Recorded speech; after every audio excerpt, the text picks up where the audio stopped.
Aiboan, Assalamu alaikum, greetings, welcome. Exploring trade and investment opportunities, strengthening business ties between Sarawak and Sri Lanka. That's a hefty theme, but that's a very special webinar. And this event is jointly organized by the Sarawak Business Federation and the Ministry of International Trade, Industry and Investment, Sarawak, and also the International Chamber of Commerce, Sri Lanka. Now we have an international audience and our participants are here, there, and everywhere, we reckon. And ultimately, we expect to have around 120 people who will be part of this special event. So trade, investment, opportunities for investment, joint ventures, export facilitation, and services are all areas that will benefit from the focus that is being afforded today by way of this webinar. And we trust that all participating in this free webinar will actually accrue some benefit for themselves, the industries, as well as the businesses that they represent. Now, I might mention that we have the support of the Daily Financial Times of Sri Lanka, who are also partners with the organizers. And also, we have the partnership and support of the Colombo Port City Economic Commission, the Malaysian Investment Development Authority, and the Sarawak Housing and Real Estate Development Association. And we have a sponsor in Zamgems of Sri Lanka. Now, several speakers will deal with their special areas of expertise and their interest, and later on, we shall engage with several panelists who will no doubt offer some commentary on their areas of focus and hopefully set the stage for further action and formulation and implementation of policy and establishing the appropriate infrastructure in the time ahead. And such action would be of benefit for the many sides in this vibrant Asian combine. We have Sarawak, obviously, Malaysia, certainly, Sri Lanka, and dare I say, will also include Indonesia, Singapore, and other neighbor nations too. Yes, and Brunei is also a neighbor.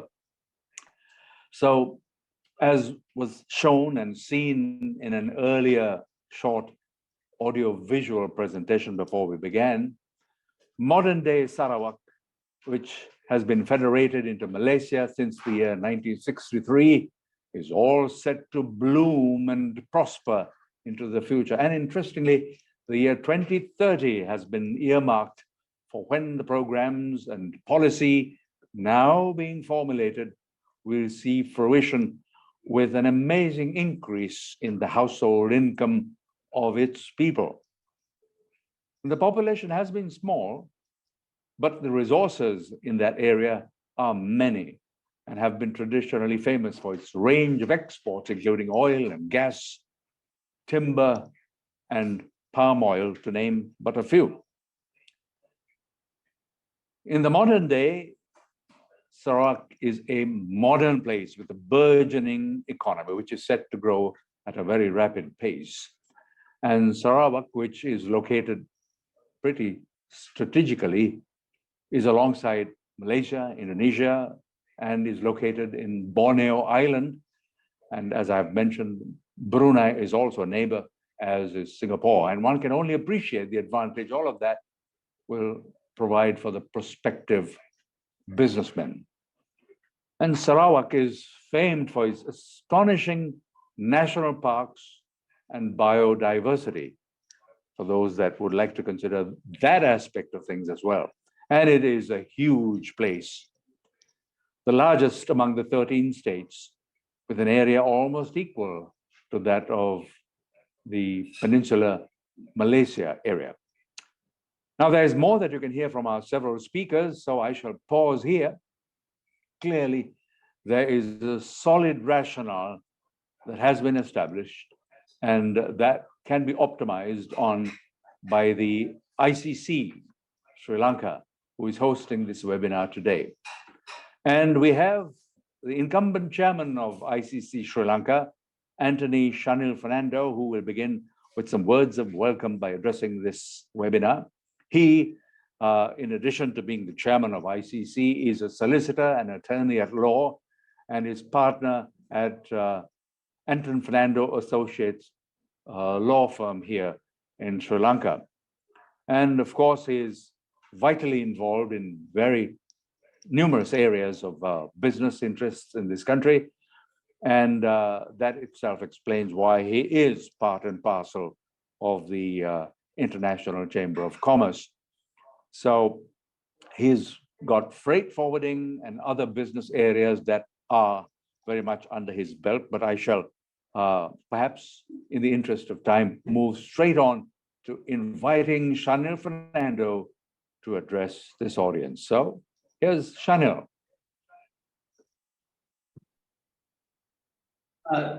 Thank you, Arun. Welcome to the Trade and Investment webinar, jointly organized by the Sarawak Business Federation and ICC Sri Lanka. I'd like to make a few opening remarks before the speakers start. On the request of ICC in 2022, it was His Excellency YC Tan, then Malaysian ambassador in Sri Lanka, who initiated through MIDA office in Chennai, to cooperate with the Sarawak Business Federation. I have visited Sarawak in June last year and March this year, and have seen the potentials of Sarawak as the springboard to the ASEAN region for Sri Lankan exports. There is an opportunity for Sri Lankans to explore job opportunities after the signing of the government-to-government agreement for Sri Lankans to work in Sarawak and other states of Malaysia. The Indian and the Bangladesh governments have already signed this agreement. Sarawak can be a stepping stone to Indonesia, which is moving their capital from Jakarta to a new capital city being built in Nusantara on the same Borneo island adjoining Sarawak, opening the doors for a market of 274 million people, which is going to be the next emerging economy in Asia. The opportunity for Sri Lankan plantation companies and for downstreaming products, especially in the tea, coconut industries. The Sri Lankan industry is consuming high electricity, can go for joint ventures with Sarawak companies, as Sarawak export electricity, petroleum, gas, and electricity is the cheapest in the region and has a deep water port as well as in the industrial area. There is also opportunity for Sri Lankan professionals, industry professionals, to train some of the industries in the manufacturing sector in Sarawak. We also request Sarawakians to look at the trading opportunities with Sri Lanka and cross-investment into the new port city financial center pre-port concept. I would also like to recognize the support extended by the following: Dato Sri Abang Haji Abdul Karim Tun Datuk Abang Haji Openg, the president of SPF, who is also the brother of the Premier of Sarawak; Dato Dr. Philip Ting, Deputy President of SPF; Dato Jonathan Chai, Secretary General of SPF; Ms. Angie Kue Ling Ping, Deputy Secretary General of SPF; Mr. Peter Chai, Council Member of SPF and Chairman of Sarawak Manufacturers Association, who also has business interests in Sri Lanka and is planning to bring a business delegation to Colombo; Mr. Stephen Ang, the Secretary of the Sarawak Manufacturers Association; Dato Dominic Su, who is a developer, and I have seen his mixed development projects and shopping malls in Sarawak. I had the privilege of meeting all of them in Sarawak. I would also like to recognize His Excellency Badli Hisham Adam, High Commissioner of Malaysia and Sri Lanka, for accepting the ICC invitation and for nominating his Deputy High Commissioner, Mr. Amrin, to be in the panel. ICC also would like to recognize His Excellency, the retired Air Chief Marshal Sumangala Dias, Sri Lankan High Commissioner in Malaysia, for accepting our invitation.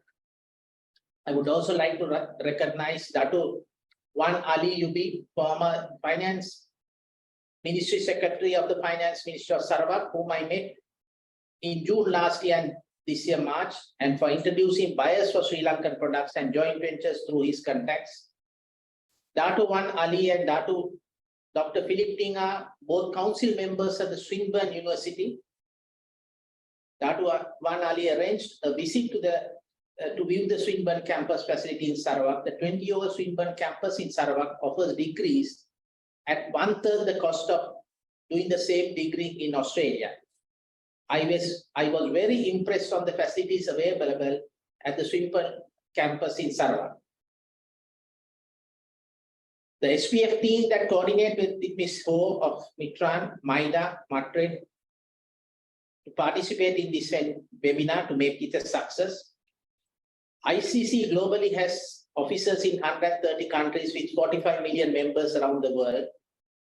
And ICC Sri Lanka requests all Sri Lankans to make use of this opportunity provided by ICC Sri Lanka to promote trade and investment between the two states. A request has been made by some of the members of ICC to visit Sarawak to explore business opportunities. Please register your interest with ICC Sri Lanka office. I take this opportunity to thank all the speakers, panelists for participating, the SBF team, and our team, Mr. Hema Kumara, Nilan, Ushani, Ruan, and the ICC Secretariat team for organizing the webinar.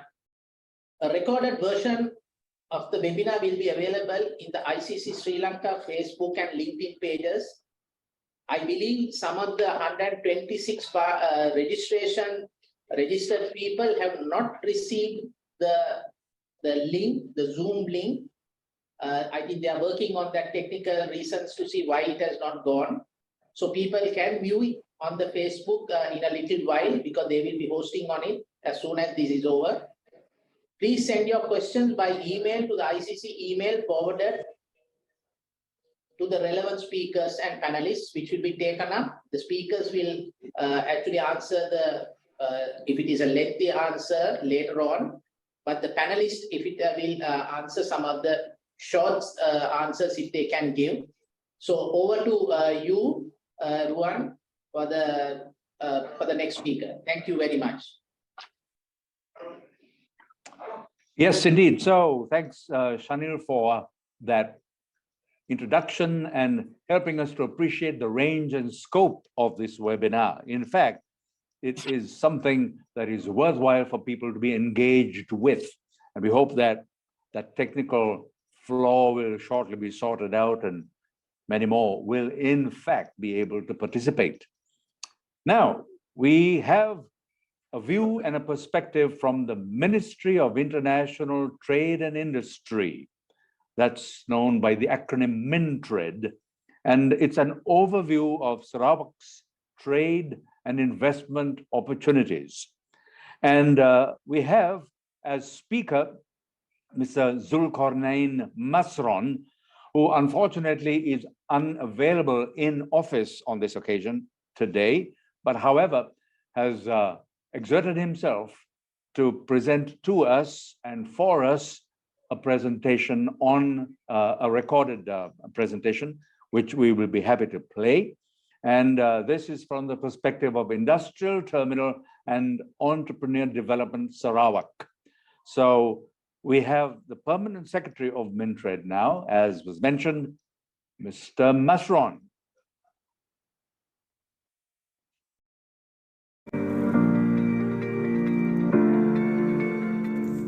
Thank you to the organizer for giving us this golden opportunity to share with everybody on business and investment opportunity in Sarawak.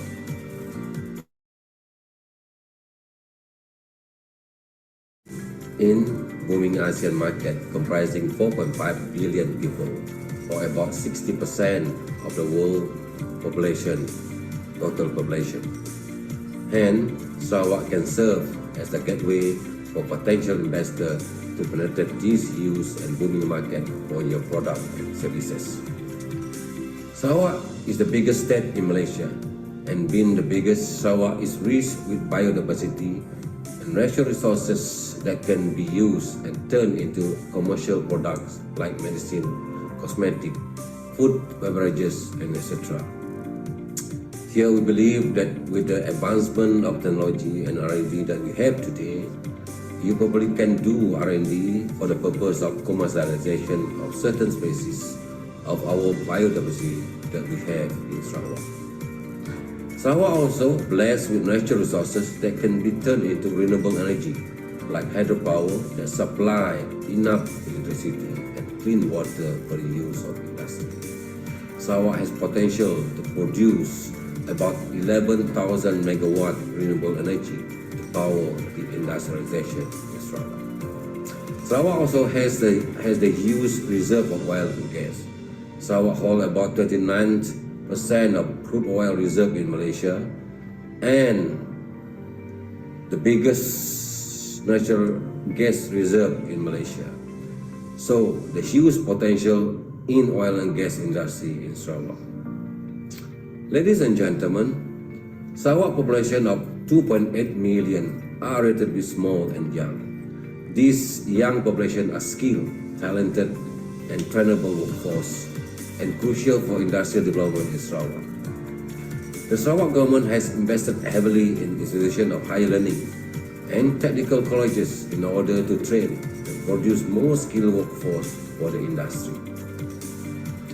In terms of economy, Sarawak is broadly a community-based and export-oriented economy.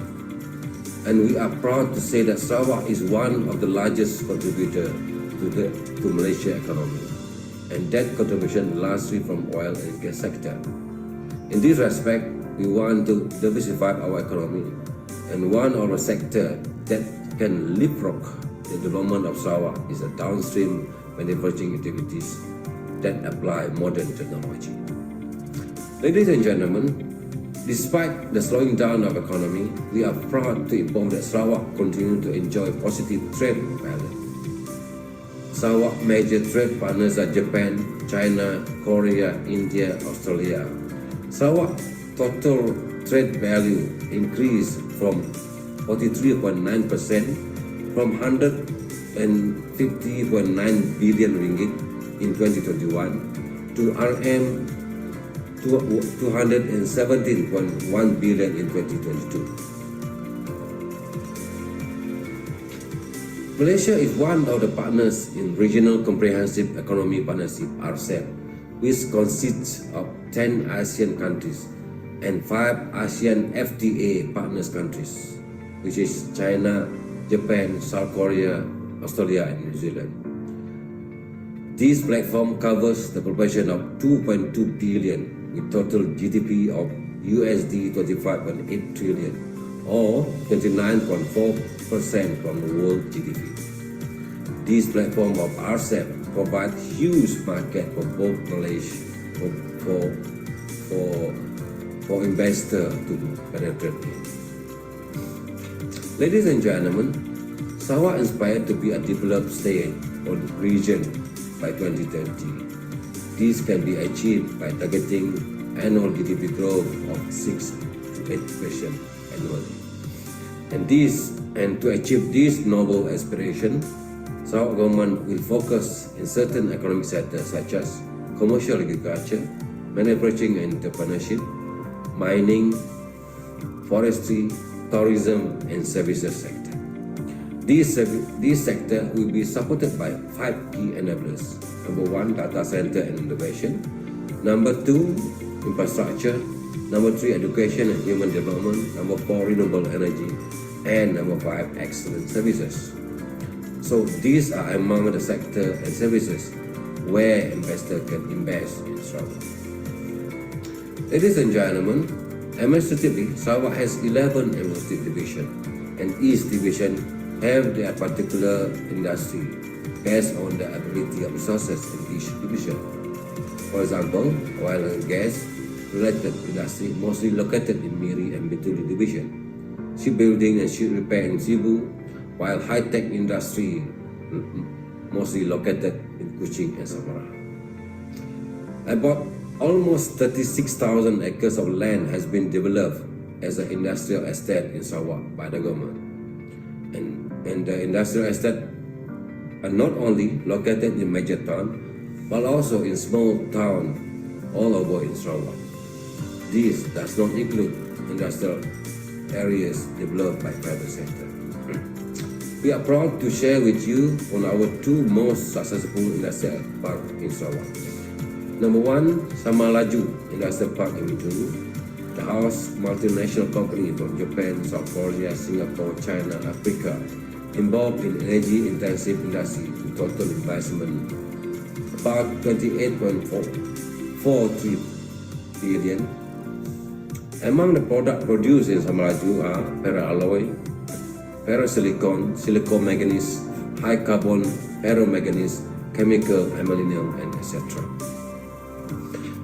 And another one is Samajaya High-Tech Park in Kuching, where high-tech and advanced material produced for export purposes. It is home to high-tech companies such as Longji from China, Western Digital from USA, Expect from Germany, Hyuden from Japan, and Origin from South Korea. Ladies and gentlemen, with increasing interest to site project in Sarawak, the government will continue to upgrade the infrastructure facilities so as to create more conducive and vibrant environment for business to grow and prosper. The government has spent billion ringgit to build and upgrade infrastructure such as industrial park, road, water treatment plant, substation, port facilities, telecommunication tower, and etc. And we continue to invest more on infrastructure and amenities to ensure that our industrial facilities can meet the growing demand and need from investors. Ladies and gentlemen, despite global uncertainty of global economy, for the past 2 years, we are pleased to inform that Sarawak remains as one of the most attractive investment destinations in Malaysia. For 2020 and 2021, Sarawak managed to attract a total investment in management project worth about 23.17 billion. To attract and facilitate investment in Sarawak, both federal and state government has offered attractive incentive for investors. For federal government, the incentive mostly in terms of tax, such as finance taxes, investment tax allowance, reinvestment allowance, incentive for high-tech investment, and various other tax allowances. Besides the tax incentive provided by the federal government, Sarawak government also provides non-financial incentive to investors. Among the incentives are: number one, competitive land price or land premium with flexible term of payment, competitive electricity tariff. For energy-intensive long-term consumer, they can opt for power purchase agreement or PPA, and competitive water tariff. Ladies and gentlemen, we welcome investment to Sarawak. But in the same time, we are very selective in choosing the right investment coming to Sarawak. We welcome investment in certain industries that are: number one, high-tech in nature and applying advanced technology and modern machinery. Number two, employing skilled workforce and willing to transfer technology to local. And number three, sustainable, green, and environmentally friendly technologies. In the same time, we also want to stress that Sarawak ban the importation of waste, but we encourage investment in industry that utilize local waste and turn it into commercial product. With that, ladies and gentlemen, Sarawak welcome investment. Thank you.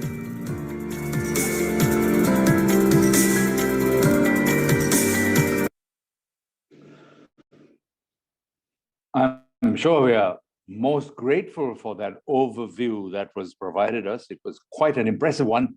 And with regard to the invitation extended, the incentives are many and the opportunities are several, as was clearly pointed out.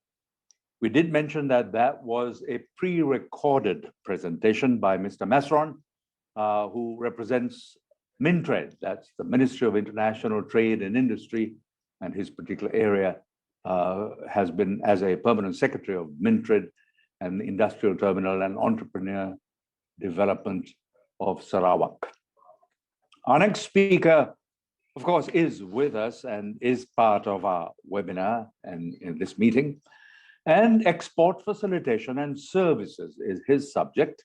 And he's the director of the Malaysia External Trade Development Corporation, which is known by the acronym MATRADE Sarawak.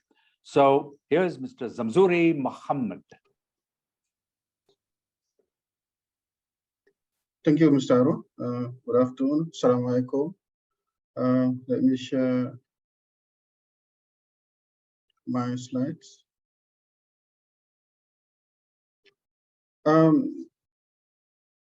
Thank you very much, ICC Sri Lanka, Sarawak Business Federation, for inviting MATRADE Sarawak to be part of this webinar. And I was tasked and requested by MINTRADE to present on the performance and also export procedures and requirements. Well, for those who are wish to import products from Sarawak. And before diving into the performance and export procedures and other matters, please allow me to introduce my agency. I'm from MATRADE. We are the National Trade Promotion Agencies with the full name of Malaysia External Trade Development Corporation, with the mission to promote Malaysia's enterprise to the world. And our vision is to position Malaysia as a globally competitive trading nation. We have four core functions, which are, we do export promotions. We assist Malaysian companies to promote their products and services overseas through our 46 offices overseas. We have 34 trade officers and 12 marketing officers. Those events are like trade fairs and export acceleration missions and also trade missions, which are led by usually by our YB ministers. And we also do exporters development. We do export training.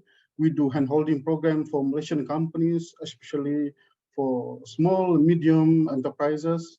And this year we have planned and 270 events for SMEs, for Malaysian SMEs, including Sarawakan SMEs.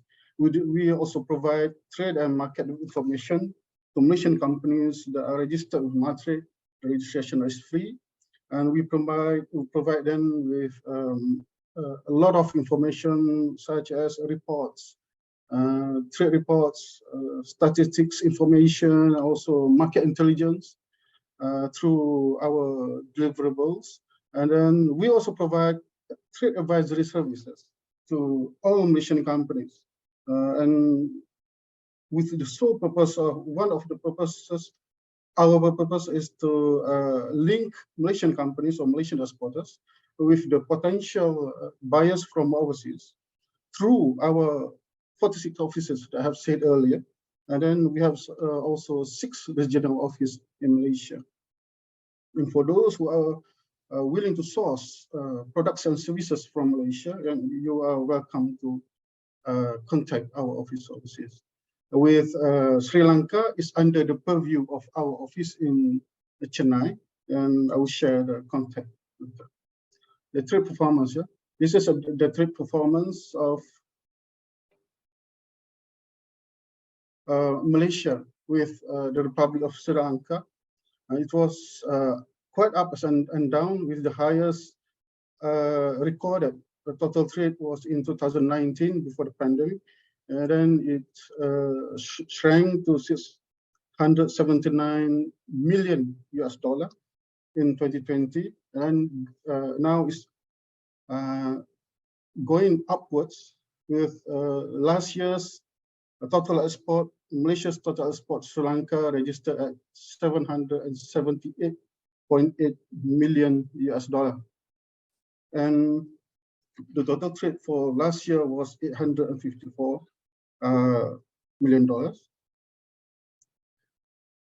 And then this is Sarawak's trade performance with the Republic of Sri Lanka. As you can see, the graph is not that pretty. However, it's going upwards trend from 2020 until last year, which have recorded the highest total trade of 24.6 million US dollar. Of course, if compared to the total Sarawak total export to the rest of the world, Sri Lanka represents only 3% of Sarawak's total trade.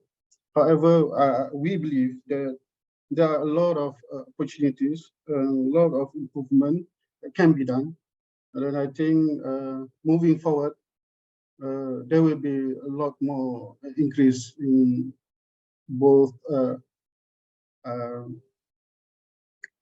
both countries' trade statistics. And this is Malaysia's major products exported to Sri Lanka, and also major products that Malaysia import from Sri Lanka. Major products exported was, as you can see, petroleum products, chemical, palm oil based, electrical, electronic, rubber based, and other manufacturers. And major products imported by Malaysian companies from Sri Lanka is textile, apparel, footwear, processed food, electrical and trade products, and the rest. This is Sarawak's major products exported into Sri Lanka and also imported from Sri Lanka. And the largest, with the 70% share of export, is the chemical and chemical products. And 27% share is palm oil based agriculture products. This is the data for 2022.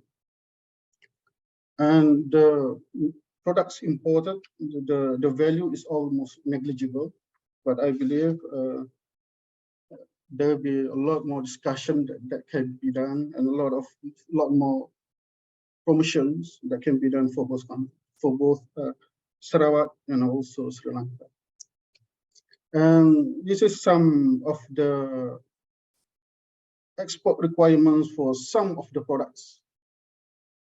For those who are wishes or looking to source for processed food and also beverages and also other agriculture produce from Sarawak, these are the certificates or permits that need to be acquired from these relevant authorities. For example, if you are importing processed foods and beverages from Sarawak, you need to have the health certificate of free sales for some countries, and also for non-genetically modified food content. This will be based on the requirement imposed by Sri Lankan authority. So the relevant authority or agency in Malaysia is the Food Safety and Quality Division, Ministry of Health. And also for those who are wishes to export to Malaysia and also Sarawak, then the same relevant authority, the Food Safety and Quality Division, you have to register your products and your companies with the Food and Safety Quality Division, State Department of Health. And for agriculture produce, for fruits, you need to have the export permit, market access. For market access, you have to check whether there are the negotiated market access between Department of Agriculture, Malaysia or Sarawak, and also Department of Agriculture in Sri Lanka, or your importing country. So the same goes for animal products, vegetable products, and also seafood products. In Sarawak, there are a lot of other products or services that offered by the Sarawakan companies, as mentioned by Encik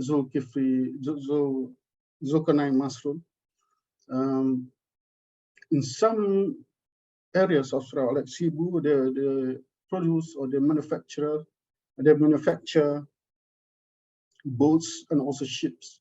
So those who are interested to source for those products, you can always contact us. You can always contact Mate. And any product that you want to source, you can always contact us. Should you have any inquiries for other products also as services produced by Malaysian or Sarawak, we are always here to assist you. And I would like also to share with you the Malaysia International Halal Showcase. We call it the largest halal international trade fairs. This is this year will be our 19th edition of the fair, and it will be held from 12 until 15 September in MyTech, Kuala Lumpur. This is for halal products and halal services. For those who are willing to participate or to know more about this fair, please do not hesitate to contact us a letter. And we are also concurrently with this event organize an INSP, which is business matching. And we match foreign buyers with Malaysian companies that produce the product and also offer the services which are halal. This is the contact details for Mr. Wan Ahmad Tamisiwani. He is our trade commissioner in Chennai. He is also looking after Sri Lanka region, Sri Lanka country, and also Sri Lanka, Maldives, and several other countries around the area. You can always contact him. If you want to know more about Malaysia or about Malaysia's products and services, how to go about sourcing or importing from Malaysia, or you can also contact us at Madrid Sarawak. This is my contact. You can contact us anytime through emails. You can call us. We are always ready to assist you. I think that's all for now. Should you have any other inquiries or questions, please do not hesitate to contact me. Thank you very much. Thank you too, Mr. Mohammed. We do appreciate the details that you were able to share with us on this occasion. It is evident that there already is a level of engagement with business in Sarawak as well as here in Sri Lanka. And we have seen now perspectives for a great deal more that could happen between these two countries. Yes, so the export facilitation was mentioned. I'll pause here just to mention a couple of email addresses in the event that our participants who are here linked in would like to forward some specific questions which might be answered a little later on by the panelists and those of the speakers who are here with us on the webinar. This is where you would need to submit your questions, your inquiries. And hopefully the responses will need to be short and not such lengthy presentations. But here are the addresses. COO@ICC Sri Lanka, all lowercase letters, and ICC Sri Lanka is one word. So I'll repeat that, COO@ICCSriLanka.com. That's one of the email addresses. Here's another. Secretariat@ICCSriLanka.com. Again, all lowercase letters, secretariat@ICCSriLanka.com. Now, investment. We spoke about export and perhaps import in the previous presentation by Mr. Mohammed. We now have the director of MIDA, Sarawak. That's the Malaysian Investment Development Authority, Sarawak, which is known by the acronym MIDA or MIDA. Investment facilitations and services is the topic which will be dealt with by the director of MIDA, Mr. Jonah Anak Karani. Okay, thank you, Mr. Arun, for your words, and good afternoon to everyone. So we in Malaysia is 2:47 p.m. here. Okay, as mentioned, I'd like to share the presentations today with the members. Can you all see? Yes. Yes, we are able to. Thanks, Jonah. Yes, we can. Okay. Okay. My name is Jonah Nakrani. I'm the director of the MIDA Sarawak. My presentation's topics today is regarding investments opportunity in Sarawak, Malaysia. And my presentations will be divided into 6 main sector. The content, number 1, Malaysia Investments Development Authority overview, that is my organizations, and followed by investment incentives. And next, I'm talking about why you need to choose Malaysia or Malaysia value. I'm going to share a little bit about Sarawak, and I will show some investment performance for last year, and then some collaborations with stakeholders in Sarawak. Okay, who are we? We are the Malaysian Investment Development Authority, known as MIDA. It's the government's principal investments promotion agency for the developments of the manufacturing and services sector in Malaysia. It might be equivalent to both of investment of Sri Lanka in your country. So we are under the Ministry of Investment, Trade and Industry MITI. Currently, our Minister, YB Tengku, Dato Sri Utama Zafro Tengku Abdul Aziz. MIDA is one of the 13th agency under MITI, and we are the first point of contact for investors who intend to set up project in manufacturing and services sector in Malaysia. Currently, our CEO is Dato Wira Arham Abdul Rahman. Okay, this is where MIDA throughout the world, we have several offices in several continents. The nearest to Sri Lanka is in Mumbai. So apart from the international offices, we have 13 offices in Malaysia.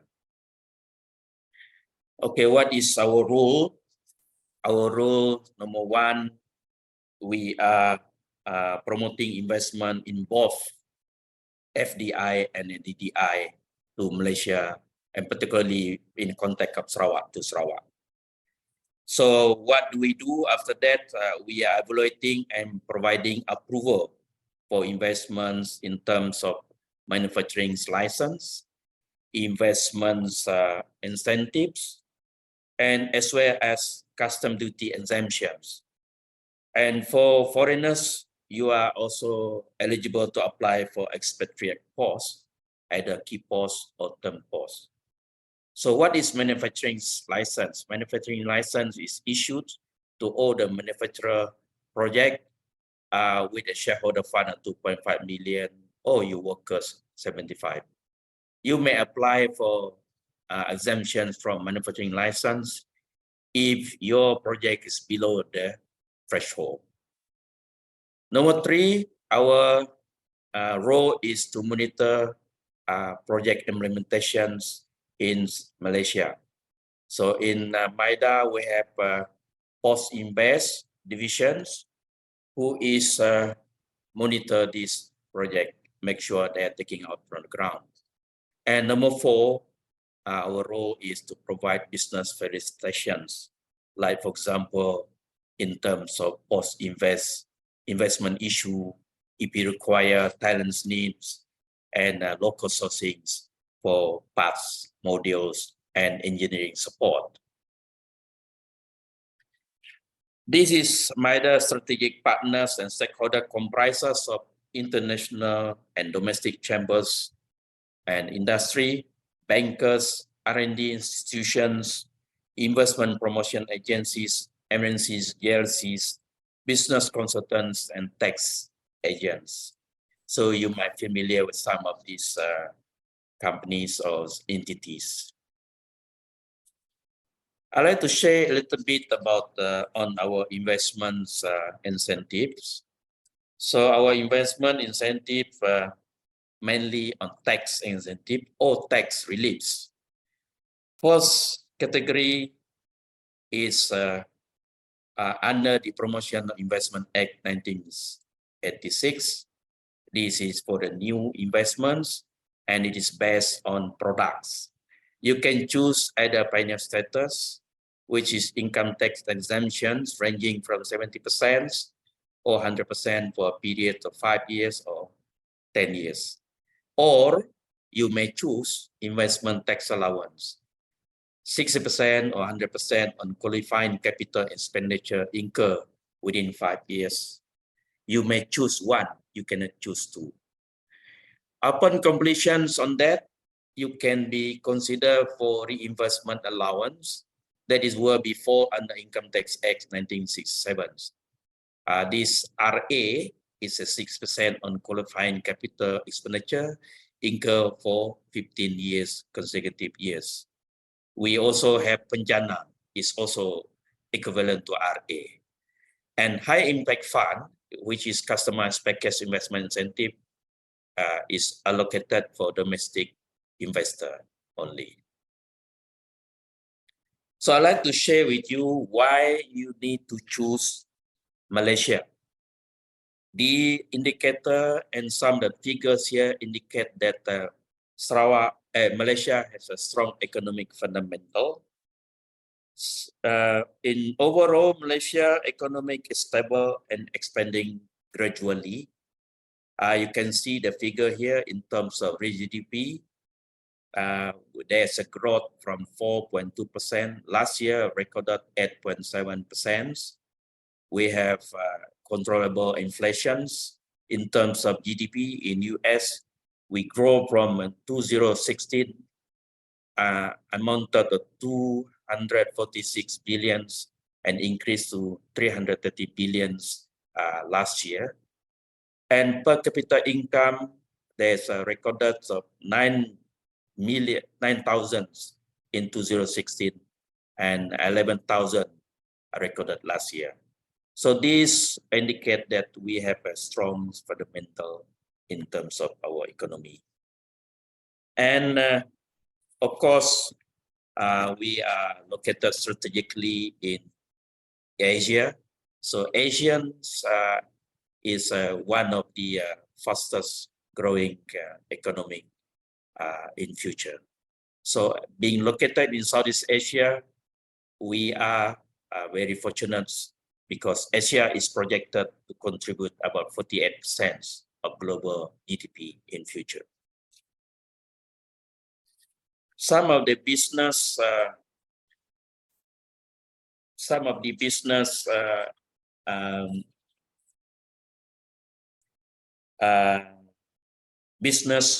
why you choose Malaysia is because of the business policy that we have. We have a business friendly investment policy.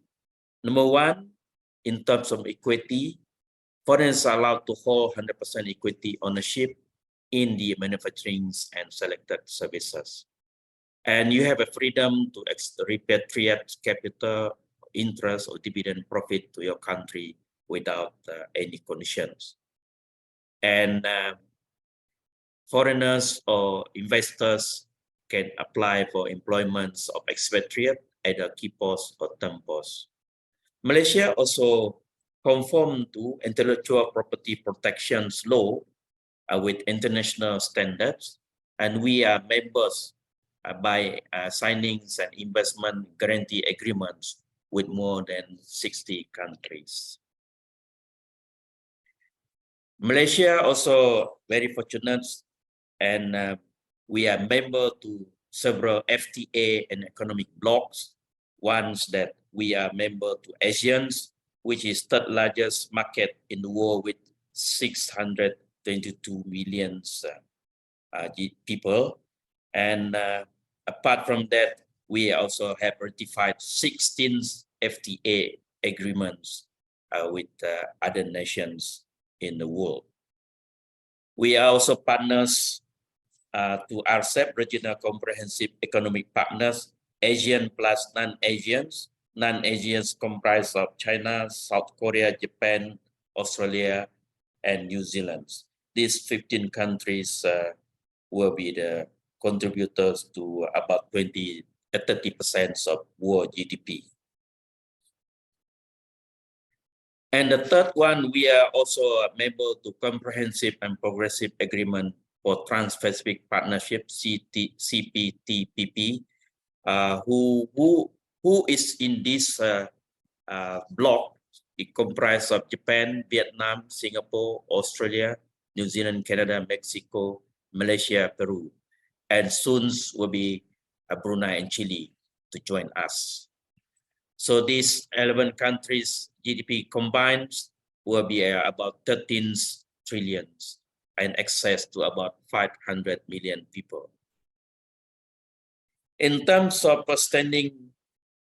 international standings, Malaysia is ranked and reported, like for example, first in Bloomberg, top country in emerging South Asia for foreign investments in Global Opportunities Index Bloomberg 2022, and also first for the most potential to attract foreign investor in emerging Southeast Asia by American Institute Global Opportunities Index 2022.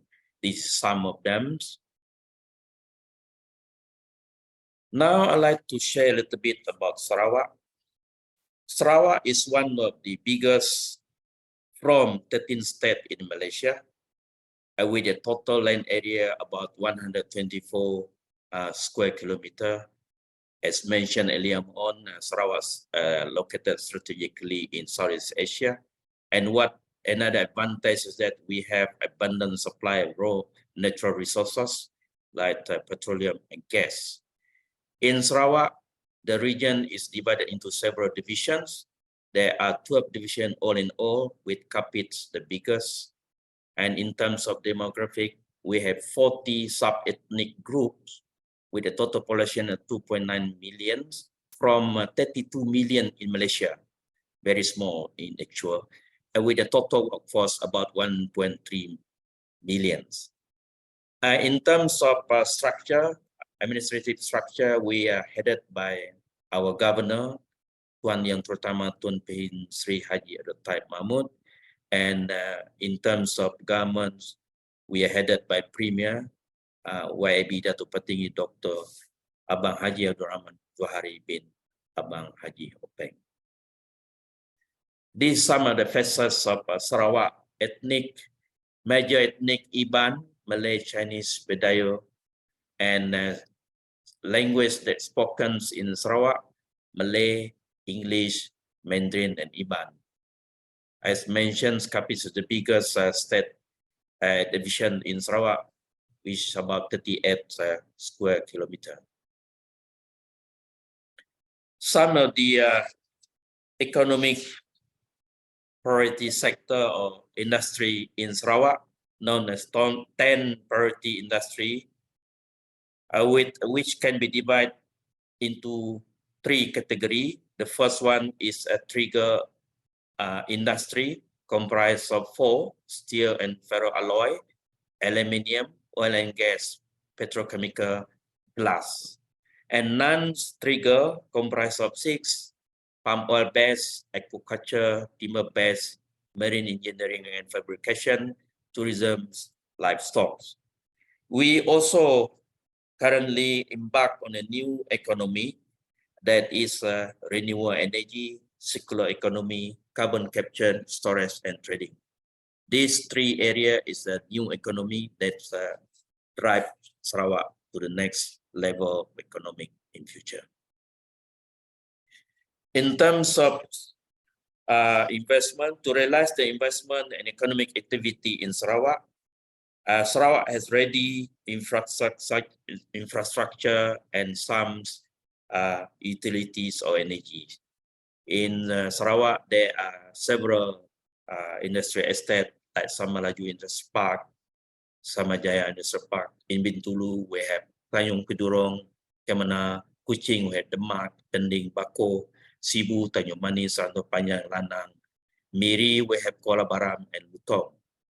And in terms of power or energy source, we have a total capacity of hydro plants, 3,452 megawatts, considered as renewable energy, which 3 have been operations, that is Batangai, Bakun, Muru, and Balai Hydro Dam will come into stream by 2027. As mentioned, I would like to highlight to you the 2 major industrial parks in Sarawak.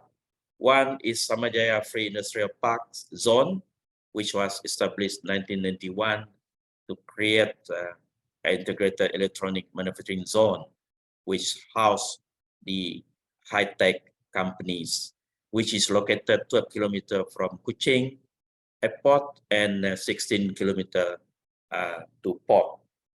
So another one is Samalaju Industrial Park in Bintulu, which mainly for the heavy industry, energy-intensive industry, which covered an area of 1,000 hectares and which was away about 60 kilometers from Bintulu town.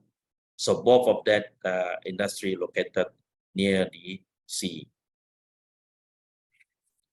I'd like to share investment performance by Malaysia in both primary manufacturing and services. Last year, we recorded investment about 264 billion, whereby 61% comprised of FDI and about 38% from domestic investments. This had created about 4,454 have come from 4,454 projects, which create about 1,370 jobs opportunity for Malaysians. As said, what you can see, the 5 major states that have highest investment, Sarawak stand number 3. These investments are from primary manufacturing and services sector. For various economics in Sarawak, there are about the investments amount of 28.2 billion from 166 projects, provide employment about 1,564. So it is about 56% coming from domestic investments. So mainly in primary investments, which is from plantations, oil and gas, mining, and so forth. This information is about manufacturing investments, recorded 1.6 billion from electronics, basic metal, machinery, non-mineral water, petroleum product, plastic product, and so forth. We also have hotel and tourism projects. This has created 1,300 of job opportunity. From 2017 to 2022 last year, this is the industrial sectors investments in Sarawak from manufacturing, totaling about 35 billion, mainly 75% from foreign, from 86 projects. From this, they have created about 13,000 job opportunity. The top 3 sectors are basic metal, electrical, electronics, and petroleum products. And 5 foreign major sources from this investment come from China, Korea, Japan, Netherlands, and Hong Kong, which the total investment from foreign from that direction, 26 billion. These some of the companies that from foreigners have invest in Sarawak, except Murata, Longji, Delcan, Tayuden, and so forth. We have Shell in oil and gas. And among domestic investor in Sarawak, we have Pressmeter, KTS, Semling, Cahaya Mata, Petronas, Ramani Xinjiang, Kirana, and so forth. To smooth the investment to ensure economic activities runs appropriately in Sarawak, we have state ministry, agencies, JLCs, universities, skill centers, chamber associations, business community, and bankers that we work closely with. With that, I end my presentations. For any communications, you can email to Maida Sarawak, sarawak@maida.gov.my. And in Sri Lanka, it is all under Mumbai. We have Mumbai office. You can email to mumbai@maida.gov.my. Thank you very much for your attention. Thank you too, Jonah. We do appreciate what you've been able to share with us. I will refer to that as the nitty-gritty. There's so many details that you presented, incentives, benefits from the taxation programs or the incentives that go with the taxation, and the repatriation of funds and the profits. And also you helped us to appreciate that there are advantages in investing in that region. The equity is as much as 100%. And you also have a talent base that can be drawn on. And also mention was made very impressive amount of electricity generation that is made available for projects that are foreseen for the future. And of course, industrial parks also with many facilities all set in place. So thank you very much for all of those details that were shared. Now, we have the SBF, that's the Sarawak Business Federation, who are co-organizers of this webinar today. And we have the Deputy President thereof, Datuk Dr. Philip Ting Ding Ing, and he is going to be helping us to appreciate the business opportunities that is provided through and with Sarawak. So here's Datuk Dr. Philip. Thank you very much, Mr. Arun Bandaranayake. I am extremely conscious about the time. It's 3:10 p.m. in Sarawak, which is 10 minutes past the conclusion of this webinar, as well as I think it's about 12:40 p.m. in Sri Lanka. So I shall be extremely brief because I know that there's another presentation after me to be followed by a panel discussion, and there's 11 panelists lined up for that. So I'm not sure how are we going to manage this whole time. Now I will speak extremely quickly. My presentation will take no more than 5 or 10 minutes. And if there's any things that you people need to know more, and SPF would be very, very happy to respond to any of you of the participants in today's webinar. First of all, I'm going to talk about 4 things in my presentation. The first one is about SBF. The second one I want to talk a little bit about is the Sarawak advantage. Many of those points have already been covered by Inchet Zulkarnain Mushroom from Mintred. I'm going to talk about the opportunities in Sarawak where Sri Lanka has strength in. And lastly, I have got some words of wisdom and caution for the participants in this webinar from Sri Lanka. Now, I'll be extremely fast. Again, I'm extremely cautious about time, and people like us in the business sector, time is so precious and time is money, and we will get straight to the point. About SBF, you can get all information about SBF in the on the web, www.sbf.org.my. So I'm not going to say too much about that. It is an umbrella body of 20 trade associations and chambers of commerce in Sarawak. The SBF is only 7 years old, but many of our component members dates back more than 100 years old. Okay, so you can see everything about SBF on the website. As my president said, we probably employ roughly about 80% of all the workforce in the state of Sarawak, and we probably contribute in excess of 80% of the private sector GDP of Sarawak. So it is a very, very big organization, and we'll be very, very happy to host any delegation from Sri Lanka who wants to know more about Sarawak. That's all I'm going to say about SBF. You can get it all on the web. The second one about the Sarawak Advantage, again, I said it's all been covered by the other speakers, except I just want to throw in one or two more points. Sarawak presently generates about 5,000 megawatts of power. That's a lot. And we will be generating 11,000 megawatts in a couple of years. We've got a big abundance of land. We've got lots of sunlight. We've got lots of unpolluted water resources.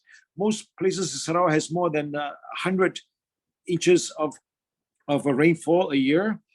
There is a lot of there's availability of very cheap, relatively cheap, trainable workforce in Sarawak. As they said, we have got 4 universities in the state. 2 universities are full branch campuses of Australian universities, Swinburne University and Curtin Universities, and they are very, very good universities. We have got very good infrastructure in the state, and they're getting better. We have got a very stable and proactive government. Just for the interest of many of the people who doesn't know Sarawak budget for 2023 is about 11 billion ringgit development budget of roughly about $3 billion US. That is the state budget of the 4 most developed states in the whole of Peninsular Malaysia combined. I'm talking about Penang, Perak, Selangor, and Johor combined. The state development budget of those 4 states is equivalent to Sarawak's 1 state's budget. For those of you who do not know about that, we've got very good banking and financial infrastructure, and they're all tied into the international networks.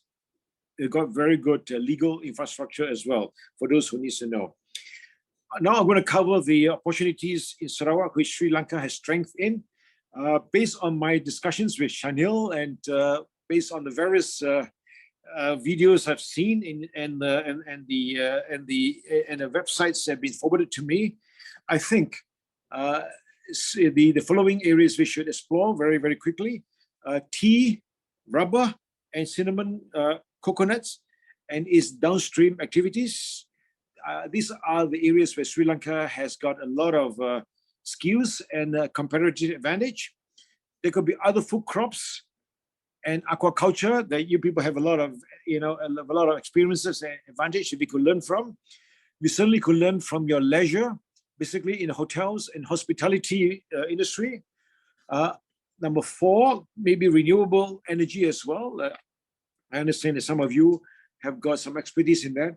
And of course, the 5th one is education. Education is very, very big in Sarawak, and it's pretty big in Sri Lanka as well. Again, for greater detail, I would refer you to the presentation by Encik Zulkarnain Masron just now, and you can Google it, PCDS 2030. You can Google that. You can find a lot of the information about the key sectors that the private sector as well as the government is going to be focusing on between now and the year 2030. So you can Google that, and those documents are all on the web, and I'm not going to waste time to talk about that, okay? If you want to ask me questions, you ask me as a panelist later on. Words of caution. Words of caution about Sarawak. I think that you people need to know. The private sector in Sarawak do not know Sri Lanka. Whatever we know of Sri Lanka are from the mass media, and they're generally negative. Okay, you better be aware of that. Secondly, the private sector in Sarawak are very, very conservative and cautious. Too many people in Sarawak, to the people in Sarawak, when he says trade, they normally refer to trade with Northern Asia, basically Japan, Korea, and China and India to some extent, as well as ASEAN, and principally they're talking about Singapore and Peninsula Malaysia, and to a lesser extent Indonesia, and to a much lesser extent Europe, Australia, and North America. So they have, Sri Lanka is a very unknown quantity to the people of Sarawak. So you need to tread with great caution. With the exception of many of the big multinationals, local multinationals, who are involved in the oil and gas, timber, palm oil, and its associated businesses, the private sector in Sarawak are fairly basic. The knowledge of international trade are fairly basic, so you have to trade with great caution. I strongly encourage the ICC and Shanil to organize a trade mission to visit Sarawak, and we in the SBF will be very happy to play a role to introduce you to potential partners. My advice to businesses in Sri Lanka, we wishing to do businesses in Sarawak, is you must start small to build trust. Start with solid business proposals instead of general proposals. With that, I shall end my presentation, and I'll be happy to take any questions you may have later on as a panelist. I'm extremely aware of the time that is left for this webinar, and I shall leave it till later on. Thank you very much, Mr. Arun Bandaranaike. Thank you. Okay, thank you too, Dr. Philip. We really appreciate the point that you've made, and also those notes of caution were very useful. And we can see that business people here in Sri Lanka will really need to work hard at winning the confidence of these Sarawakians. Right, so we move very quickly to our next topic. And here's another very interesting, how shall I say, nomenclature that comes in SMM2H. That represents or stands for Sarawak, My Second Home Program, which comes within the topic of the opportunities for construction professionals in Sarawak. And we have Dato Dominic Su, who will be sharing some thoughts on this. He is the chairman of the subcommittee of SHEDA. That's the organization which is working on the project Sarawak, My Second Home Program. So I'll say no more, but invite Dominic to speak. Good day, ladies and gentlemen. I'm Dominic Su. SHEDA stands for Sarawak Housing Developer Association. So I'm presenting this on behalf of SHEDA. Just now, I think my vice presidents from SBF mentioned that time is a factor. So I will try to go through my presentation very fast. Okay. First, I am very excited to share with you Sarawak, my home country. It's a good place for you to come and invest, to do business, to live, to make friends, and to enjoy. We are on Borneo Islands, and we are diagonally, we are 3,000 kilometers from Sri Lanka. The size of Sarawak is 124,000 kilometers. Our land size is 120,000 kilometers squares. Your country land size is 60,000 kilometers square. So our size is double your size, but our population is more. So we have 3 million people. So we have 7 times less people, but double in size. In terms of, we are in the lucky countries. We are away from any of the typhoons, earthquake, that sort of things. So, and Malaysia is along a major trade route. We are a major gateway for trading between East and West. Okay. In terms of temperature, our temperature is typical tropical temperature. Normal temperature is 23 to 33 degrees. Okay, history. We have a very rich history. Okay. Actually, in Sarawak, you can find remains of this 40,000 years ago in Nia Cave. All right. And then the 8th to 13th century Chinese ceramics were found in Santubong. Right. And in 13th to 14th century, Sarawak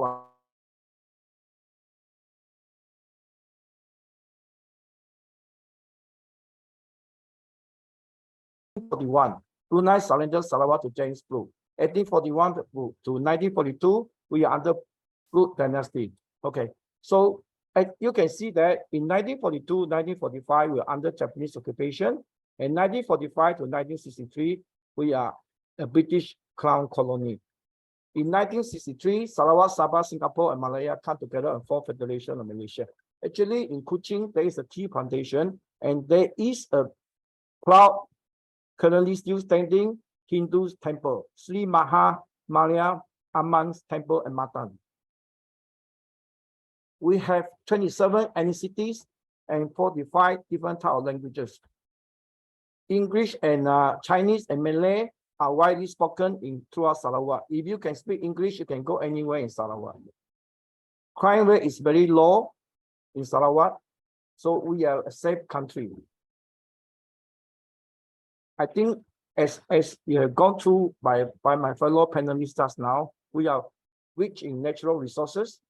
We are top in terms of natural gas and oil export. We actually take out 61% of the natural gas and oil export of Malaysia. And also we are looking at this circular economy, and we will thinking planning to be a powerhouse of Southeast Asia. My fellow panelists has covered this our post-COVID development strategy 2030. I'm not going to further into this. Okay, talking about this rich culture, we have this world-renowned rainforest musical festivals, and we have various cultural festivals. Actually, in Sarawak, we celebrate 4 New Years. We celebrate Western New Year's. We celebrate this Hari Raya Aidilfitri, Chinese New Year. And in June, 2 months' time, we are going to celebrate our Dayak People New Year. We also celebrate the birthdays of Jesus Christ, Prophet Muhammad, and next week we will celebrate the birthday of Buddha. We are rich in biodiversity. We have 47 national parks, 15 natural reserves, and 5 wildlife conservation centers in Sarawak. There are plenty of things you can do in Sarawak, plenty of things to find, adventure into. You can beaches, natural beauty, waterfalls, tropical rivers, food. Our food is world famous. Our laksa is internationally famous. Okay, here you can have Malay cooking, Chinese cooking, Indian cookings, and Dayak cookings. And we are creating a new form of cooking called fusion of all these types of cookings. And the list is growing. We have good medical service in Sarawak. We are actually a popular medical tourism destination. International schools, we follow British syllabus. Just now, our panelists has covered, we have a few famous universities here, Australian universities, and you can do it here at a more affordable degrees. Properties. Our properties here are much cheaper compared to our neighbor countries, for instance, West Malaysia and also Singapore. Our average property price in Sarawak is currently around staying at 450,000. Okay, SMN2H program is Sarawak Malaysia My Second Home program. This is a program under Sarawak government. Okay, it offers a multiple entry visas for applicants, for successful applicants up to 10 years. Who can apply? We are open to citizens all countries except Israel. They are open to 3 different groups of ages. 50 years and above, there is no age limit. For 50 years and above, anyone can apply. 40 to 49 years old, you can apply, but it will be compulsory to acquire a real estate in Sarawak with a minimum price of 600,000. For the age group of 30 to 49 years old, applicant may apply if the child is below 18 years old and receive study in Sarawak, or applicant is undergoing long-term medical treatment in Sarawak. These are the basic requirements of the application. You can see that those application forms are quite straightforward. The requirements are relatively relaxed. We are talking about a proof of savings of 50,000 for individual. For couple, it's 100,000. These are the procedures. I will not go through in details here. Okay, perhaps one of the major criterion that I want to highlight is this: for any successful approved applicants, he has to stay in Sarawak for 30 days minimum per year. Okay, this is what I want to highlight. And certainly a medical insurance is required, and this is quite a reasonable price.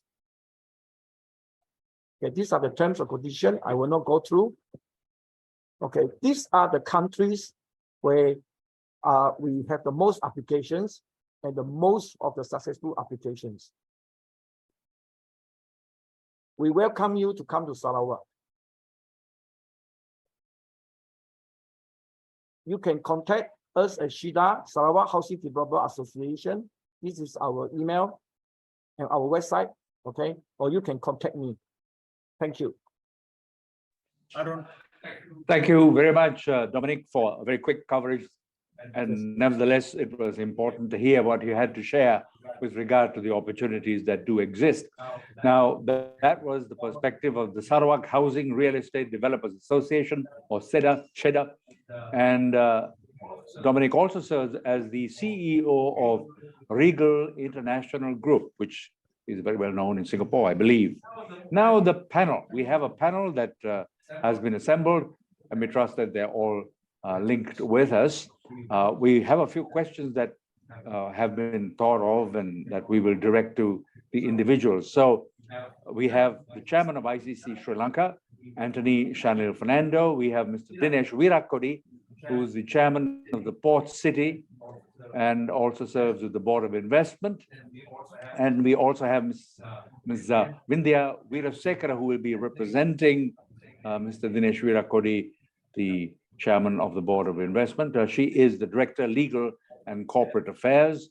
We have, I believe, Prasanjit Wijayatilaka, who is the Executive Director of Investment Promotion with the BOI. Then the chairman of the Export Development Board, Dr. Kingsley Barnard, is here, as is Roshan Rajature, the Managing Director of Haley's Plantation and a former chairman of the Planters Association of Ceylon.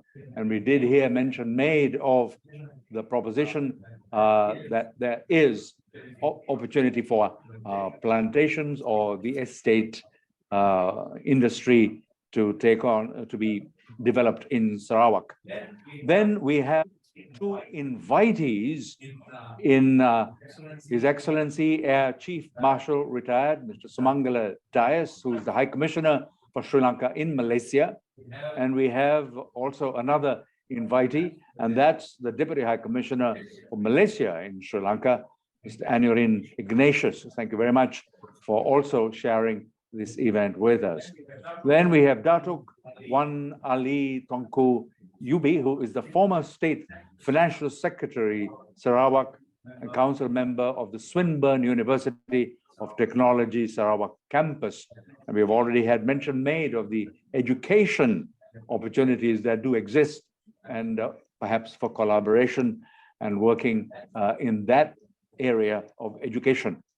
We've just heard from Dato Dominic Su, and we also have Mr. Peter Chai for any comments on the Sarawak delegation that will be visiting Sri Lanka at some point in the future. So we would like to start off by directing a question to Datuk Wan Ali Tuanku UB, and what actual opportunities exist as of now for joint ventures in development projects and with regard to trade.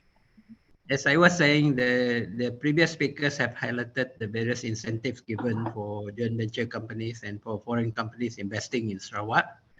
Now, I could see that in view of the massive infrastructure development coming up within the next couple of years in Sarawak, there's opportunity for your construction companies who are servicing China companies in Sri Lanka to open up here with venture partners. But this will be subject to your own commitment and connection with the parties here. Normally, the government would encourage. Can you hear me? Yes. Can you hear? Okay, thank you. Yeah, we will encourage local partners to team up with foreigners, whichever foreigners, not just Sri Lanka, to develop their projects together. Also, incidentally, there are government encouragements for second homes project, as highlighted by Dato' Dominic earlier on. In his case, he's thinking of bringing people in, but he himself is a developer, and there are opportunities for development here, especially for people wanting to invest in properties. And we think that there is another area which is going to be helpful for Sri Lankans to look at. And of course, the other opportunities of you intending to bring in your export products to Sarawak. This has been discussed with Mr. Shanil during his last two visits. And we believe this will also be an area which Sarawak would welcome, because there's hardly any Sri Lankan products here apart from Dilma tea, and for that matter Ceylon tea, which is I think made in Malaysia, except for Dilma, which is original. So those are the areas that can be looked at. And of course, in our previous discussion with SBF meeting attended by Mr. Shanil, the chairman, Dato' Abang Karim, who is the brother of the chief minister here, has highlighted the fact that there are areas earmarked for coconut plantations and processing. We have no real processing plant in Sarawak for coconuts. And I think the government will welcome that, because the government wants downstream as well as upstream investment in coconut plantations. In the case of tea, it was mentioned about by one of the speakers that we would encourage that also in Sarawak, because we got some highlands in various parts, including the 4th Division near Miri, even in between central Sarawak, Kapit and all that area. So those are opportunities that I think the investors from Sri Lanka can look to. Other than that, of course, we have a couple of universities, as mentioned by Dato' Philip. And Swinburne is one of them, of which both of us are council members. We would welcome also students from Sri Lanka. They already, I think before the COVID, it was about 70, 80 of the students are here. But because of the COVID, the numbers have declined a bit, including all the other foreign students as well. But now they're picking up. We have now about 3,000 over students, of which about 15-20% are actually foreign students, international students. Now, our cost of operation in the cost of education in Sarawak is relatively cheap. If you study in Australian university, for instance, even Melbourne, Swinburne, Melbourne, you're going to pay 3 times more than if you pay in Kuching. Besides that, our cost of living is cheap, and the climate for study and for students is safe. It's comfortable. Our university is surrounded by 2 relatively large shopping malls with all the supporting facilities, including malls and commercial operation, as well as what they call apartments and all that, which can be rented. Apart from the fact that the Swinburne itself has got their own hostels for students who are new to this area, they will be given priority. Okay, I welcome any other question that you may want to raise on this. Thank you. Thank you, Mr. Thank you. Thank you. Thank you too very much, Dr. Kuanali. We appreciate very much that you have answered that question. And the construction industry and those affiliated services really have opportunity is what was clearly expressed. So thank you very much. Let me go back to Dominic. Dominic mentioned a little while ago some details which were useful. Now, I do believe that Sri Lanka government is about to sign a government-to-government agreement for people from Sri Lanka who could be employees over there to seek such employment in Malaysia. Now, if that is so and that is shortly sorted out, what really are the opportunities, or should we say, what will be the requirements for the short stay, the visas for short stay? If you can reiterate and make it clear, that would be useful. Thank you. Okay, Sarawak MN2H, the program is specifically for people who need multiple entries. You'll be granted for 10 years, but renewable in 5 years. So the program is granted for 5 years plus 5 years, review under 5 years. For short-term visa, it's a different type of visa. If our federal government will sign a covenant or understanding or agreements with Sri Lankan governments on these conditions for Sri Lankan skilled laborers or skilled personnel in terms of construction personnel coming to Malaysia, they'll be most welcome. But Sarawak control our own immigrations. So Sarawak government has to sign up before we can start to do this. But I think there's a need for skilled workers, skilled engineers, skilled personnel for Sarawak construction industry. So Mr. Shanil, if after AKL has signed, if you can come here and talk to our Sarawak governments, I believe SBF can link up for you. That'll be very useful. I think His Excellency can answer that part of the present situation in the agreement. Yes, in fact, I thought that was a good opportunity to bring in another of our invitees, the High Commissioner for Sri Lanka in Malaysia, Chief Marshal Solomangala Dias. So is there a reason for the delay, High Commissioner?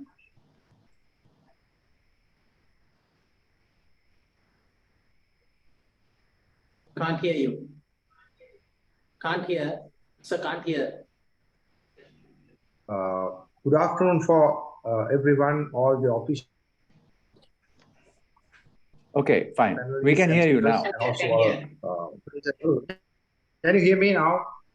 Yeah, can hear. Can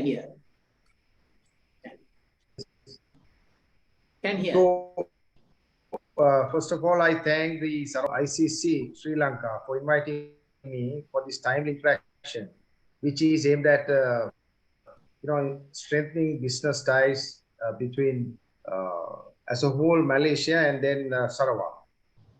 So I will straight go into the question that came up right now, or it's about the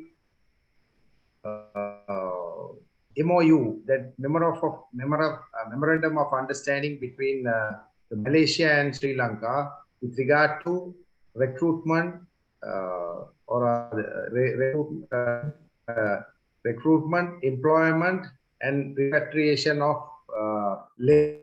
So this MOU was first signed for the first time in 2016 for 5 years, and it expired in 2021. So since then, both sides have been working on that, and the present the status of the agreement is about to be signed. From the Sri Lankan side, they have the Ministry of Labor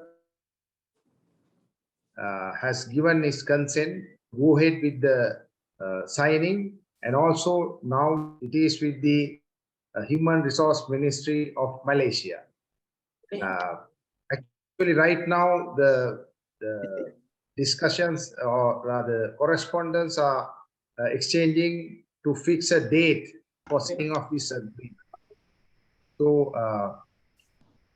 my assumption is, within next 1 month, this agreement will be signed by the ministers of both countries. That is the Minister of Labour and Foreign Employment of Sri Lanka and also Human Resource Minister from Malaysia.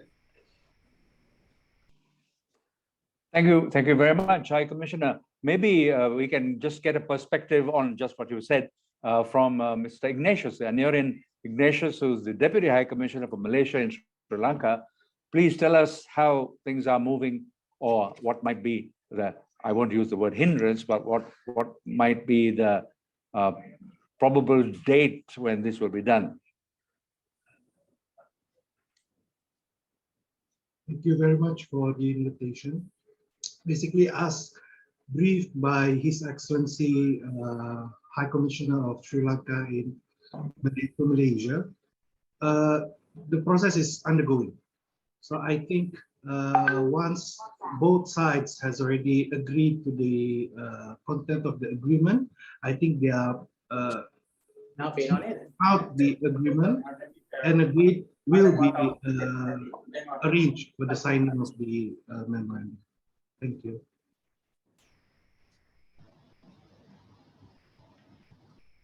Fine, thank you. So the matter is very much in progress, even though not too much has materialized as of now. Fine, thank you. Now, we did have mention made of estates, plantations, and opportunities with regard to that. We have Roshan Rajature, who we introduced earlier on. Roshan, what would be the likelihood of venturing into that area? Good afternoon, all, and thank you, Arun, for that question.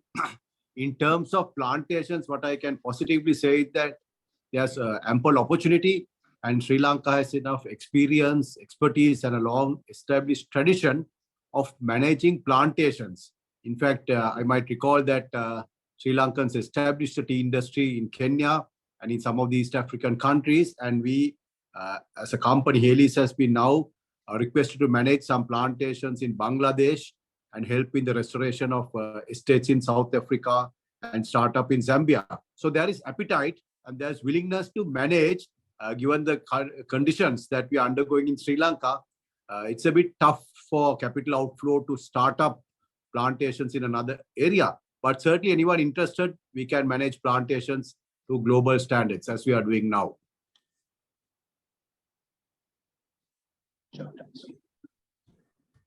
Is it that there is still no concrete step that has been taken, Roshan? No, as I mentioned earlier, we are more than willing to assist in the management of already established plantations and opening up new plantations. Greenfields is an area that we have not explored, but anyone interested in managing plantations, improving quality, productivity, efficiency, a lot of companies in Sri Lanka are up to the task. It's in the affirmative. We can and we will. Okay, and we note what was mentioned earlier on with regard to coconut industry, and the processing aspect is yet available for exploitation or development. So that might be of interest to pursue, isn't that so? Yes, of course. If the land is of value, we might be interested. Yeah. Can I just have a little comment about here? Yes. About 35 years ago, Yeah. about 35 to 40 years ago, I was involved in a project at the time. There was a Sri Lankan company, two individuals, Mike the Elvis and Michael Waring. I don't know whether those names ring a bell or I not. know them very well. Yes. Oh, you do know? Okay. Mike the Yes. Elvis, about 35 to 40 years ago, they were involved with a tea plantation in just outside of Kuching, Sarawak. I'm not sure. I'm not sure where is Mike the Elvis now. And they were managing it here, but I'm not sure what really happened to that. Yeah, okay. So there was some, there was a little bit of history to that about 35 to 40 years ago. Yeah, thank you. Yeah, just to top it off, Mike the Elvis is still alive, but Mike Waring unfortunately has passed on. He was the manager of Pedro Estate in Nuerlia. So we have experience. In fact, I'm aware Mr. Malin Gunatilaka, one of the Sri Lankan planters, also pioneered a plantation in Sarawak, if I'm not wrong. Fine. Okay, let's move on. I'm happy to bring in Dr. Kingsley Barnard, who's the chairman of the Export Development Board. Kingsley, if you're there, we would like to hear from you. I believe there is interest shown by Sri Lanka companies to visit Sarawak. And is it likely that you will be involved on supporting that initiative?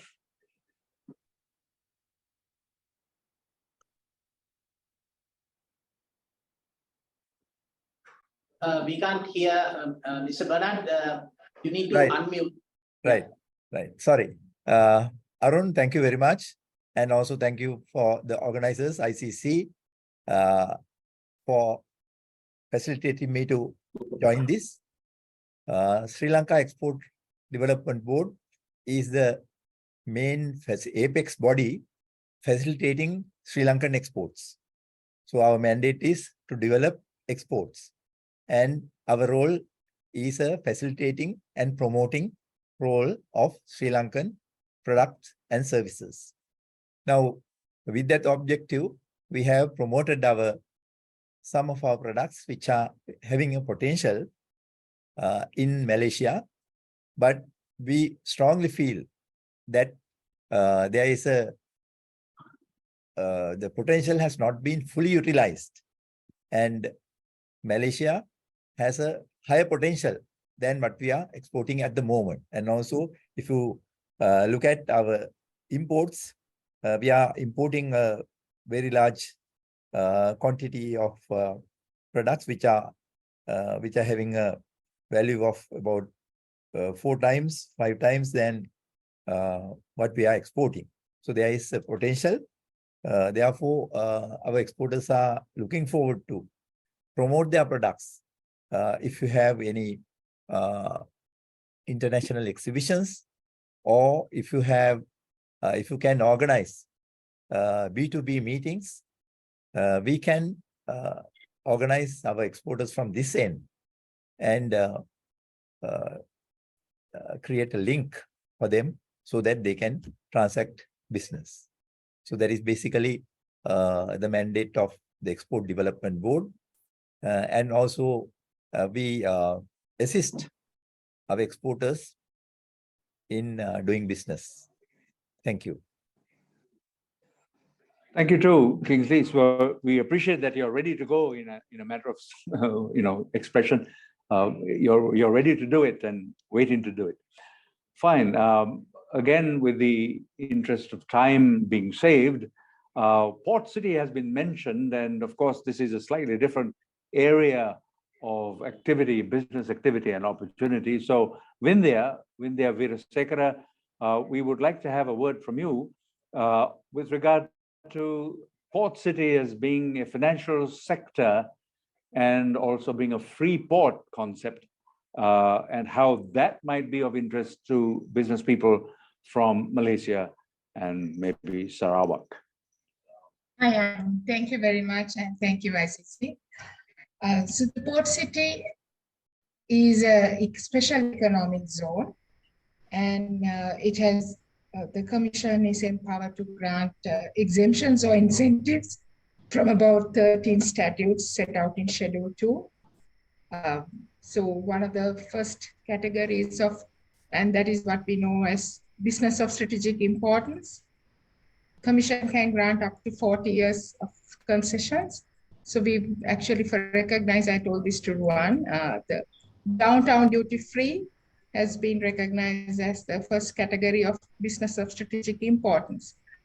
Other than that, there are thrust sectors in the Port City for technology. Well, it's a wide variety in corporate headquarters, regional distribution. So it's actually a service-oriented special economic zone as opposed to BOI or EDB, which is mainly manufacturing. And Commission functions as a single window investment facilitator where the investor only interacts with the Commission, and all regulatory approvals required by the investor is obtained by the Commission. And the employees, the good news is the employees in the Port City Economic Commission, in any business has to receive their salaries in foreign currency. So ideally, hopefully it will stop the brain drain from Sri Lanka, and it will encourage other investors to come in as well, because salaries are paid in foreign currency, and any income earned in the port city by employees is free from income tax. Anything else you would like to know about the port city? It's actually quite varied, but we are also in the process of drafting rules, and some have been already drafted for ease of doing business. Arun, I hope I have answered your question. You have, yes, yes, briefly, but yes, you have answered. And obviously the opportunity is there for investigating matters further. And of course, there's a website in Port City, is accessible. That's right. Yeah. Finally, we would like to have maybe a comment from Mr. Peter Chai with regard to the Sarawak delegation that might be interested in visiting Sri Lanka. So, Peter. So now, as far as my side concerned, as a manufacturer in Sarawak concerned, most of the Sarawak manufacturer consider small medium industry side of it. Basically, we have all type of manufacture in Sarawak here. That depend what type of so-called manufacturing that Sri Lanka are keen or have interest to look into in Sarawak. Now, Sarawak with about 3 million people, the market actually is small, but of course, as what all our panelists mentioned, that we have a huge lands. Actually, plantation and other may be more suitable for Sri Lanka.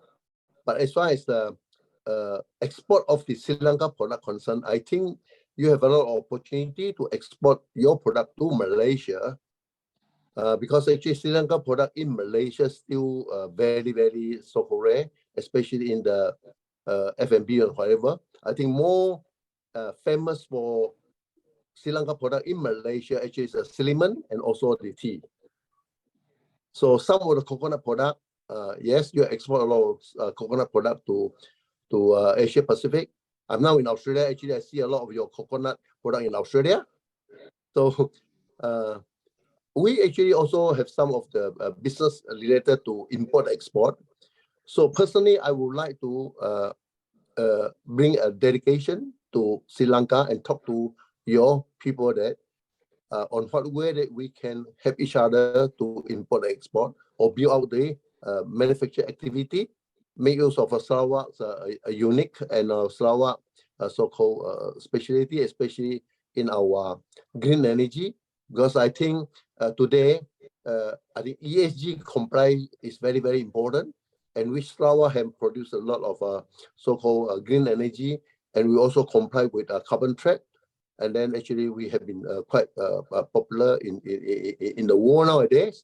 So I think that, yeah, I think to that both side concern, I think we can link to the business people together. In a waiver concern, of course, we're just talking about in principle. I think as far as investment or trading concern, it's much easier for trading. Manufacturing concern, you need to look into a lot of other things: investment, environment, size, economy of scale, and so forth and so forth. I think that we really need to sit down in detail. Yeah, that's how I feel. But I think that Sri Lanka should have a lot of potential in Malaysia, particularly in Sarawak. So if you have any question, I will be happy to answer. Yeah. Okay, thank you. Thank you very much, Peter. You have provided a very good response to the question that we asked for comments. Is there a possibility, Shanil, of responding to any thought that was forthcoming from Peter just now? And that will conclude our session, really. Shanil? Yes, before I start, I would like to introduce our secretary of the ICC also, who is seated next to me, who just dropped in. And basically, I think Mr. Peter Chai was one of the first industrialists I met last June when I came there. And during the holidays, he even came to my hotel to meet with his secretary of the Sarawak Manufacturers Association. and also Mr. Datu Wanali and Mr. Peter Chai has been very positively encouraging Sri Lankan exports to be brought into Sarawak. So thank you very much. And I think we had a great webinar, and maybe we can move into the next stage of exchanging some delegations after Mr. Peter Chai comes. There have been some Sri Lankans who are interested in going in. I'm sure Roshan will take some of their company people as well. And there are some blue chip companies who have made some inquiries about the delegation to go. So from my side, I really thank all of you for coming and spending your time to encourage trade and investment between the two countries. Thanks very much to all of our participants.